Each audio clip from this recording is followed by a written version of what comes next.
Well, first of all, it is indeed a pleasure to be on the Senate floor with the chairman of the VA committee, Johnny Isakson. I think we all know we wouldn't be here talking about the Blue Water Navy legislation, the Blue Water Navy Veterans Act, without Johnny Isakson. Johnny has been an incredible leader on the Senate Veterans Affairs Committee since he took it over, and I can't thank him enough for what he's done to make this a reality. It's been a long time coming. If there's anybody that deserves this to happen, it's the folks who served in Vietnam.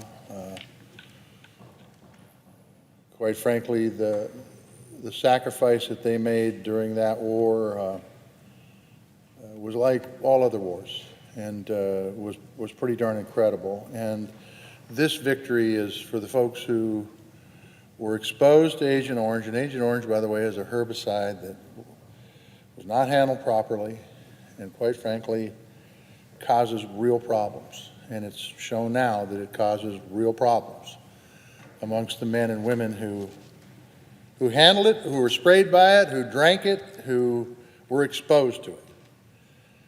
And so it is long past time that we deal with those folks in a way that meets their needs because they sacrificed supporting that war. I would just say that I come to the floor a lot, and I'm disappointed in the United States Senate almost every day because they don't do what they need to do as far as the checks and balances in this country. But today I come and I say thank you to the United States Senate.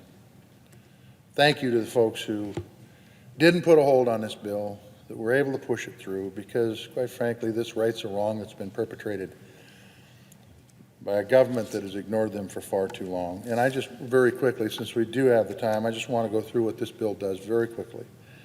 It ensures that veterans who served off the shores of Vietnam are presumed to have been exposed to Agent Orange, just like those who served on land. So the fact is they were exposed. The fact is now this bill recognizes that. It restores VA benefits to literally tens of thousands of Blue Water Navy veterans who had their disability eligibility taken away back in 2002.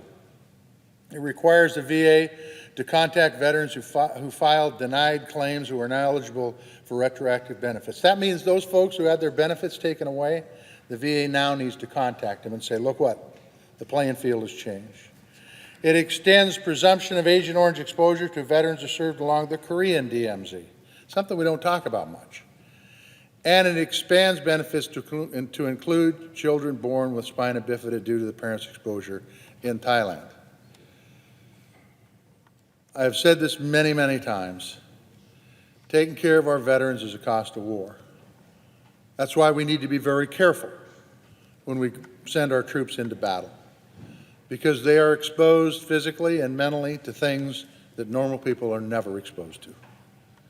For years, I've heard from veterans who are counting on us to pass the Blue Water Navy Veterans Act, Vietnam Veterans Act, because quite frankly, they weren't getting the benefits that they were promised when they signed up. And when they were put in harm's way, the country turned her back on them. Veterans like Mike Stone from Kalispell, who served as a Blue Water sailor in 1974, and has since been diagnosed with a variety of illnesses linked to Agent Orange, like diabetes, heart disease. Now Mike Stone can receive the benefits that he's earned. This bill is for Mike and for so many of the veterans like him who waited so long for the government to deliver. And once again, under the leadership of Chairman Johnny Isakson, we're able to live up to the commitment to justice for the Blue Water Navy veterans in Montana and across this country who sacrificed to keep us safe and free. So, Mr. President, I would urge the President to quickly sign this bill into law. It is the right thing to do, and I am proud that the Senate has finally done it.